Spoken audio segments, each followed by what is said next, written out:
long for I was born. And he wanted to respond to the Lord in dance, but he was too embarrassed to do it at church because everyone was watching. No, especially if you're like in leadership or you're a person that everyone's kind of watching, you feel a little bit more self-conscious, you know. Like if you do something, everyone's going to notice, right? So he was on leadership at the time, but so he says, I'm gonna do this. So he shuts all the window blinds at his house, shuts all the lights off, locks all the doors, and he's home alone. And he tells us story about how he turns music on and he starts jumping around the room. And he says, I felt so foolish because I was alone, but I knew that the Lord and angels, they could see what I was doing, and I was like, kind of like I was embarrassed just with that. So we all have to start somewhere, and but Jeremy, props to you, man, for spinning today. The word rejoice means what? It spin like a top. So that's what Jeremy was doing.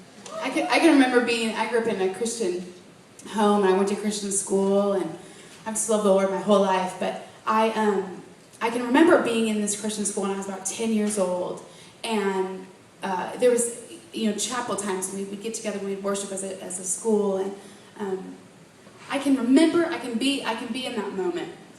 I can remember standing there about 10 years old with my eyes closed, pressing into the Lord, and no one was really raising their hands or doing anything crazy. It was a pretty, I don't want to say dead, but mellow spiritual happenings on the outside at least.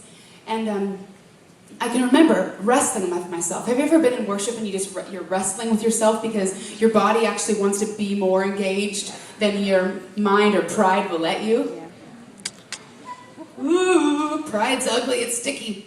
And I remember standing there as a 10-year-old, and I can remember wrestling like my hands were kind of floating up without me even, and I was like, no, this isn't cool, this isn't what everyone else is doing. And I remember that moment where I went, you know what? I'm caring more about what these people think around me than what I actually want to do to worship you. And I choose this day, eyes closed, to raise my hands to you and not care what it looks like and not care what people think. And that's the invitation for you. That invitation, wherever you're at in the freedom that God's given you and that you're walking in right now, there is more. I am not asking you to dance in your underwear. Please, especially not if you're here. And if you do, don't tell people that you came here. But there is an invitation of freedom for you. But most importantly, that thing in you has to break of what it looks like to the rest of the world.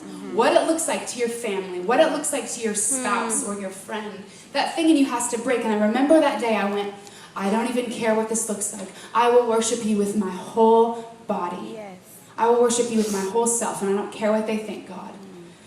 And I remember at the end of that song, after Brian said the other day, like when that courage kind of wore off a little bit, and I remember going, oh gosh, they're going to think I'm crazy, they're going to all look at me.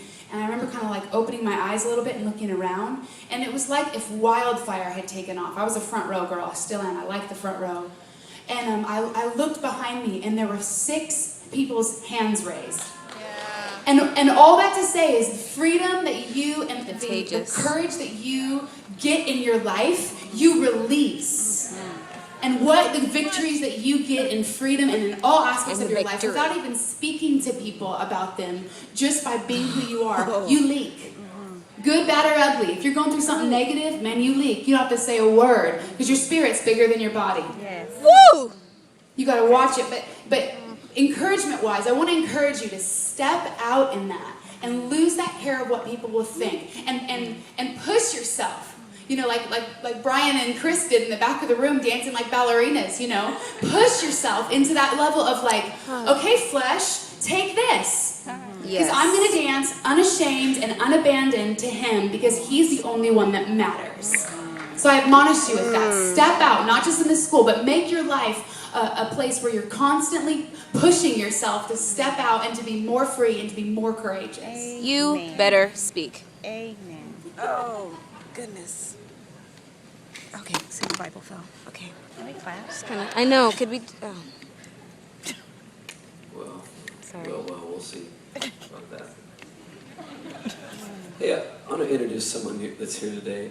I feel like I have a little word for you.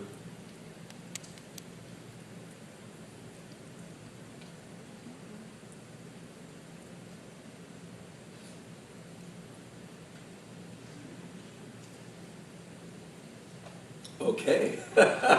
Well, Hunter, you don't have to stand up. The guy who sang the second track in the Loft Sessions. All right, you guys know what I'm talking about? Yes. The young. Oh, yeah. I really feel like Okay.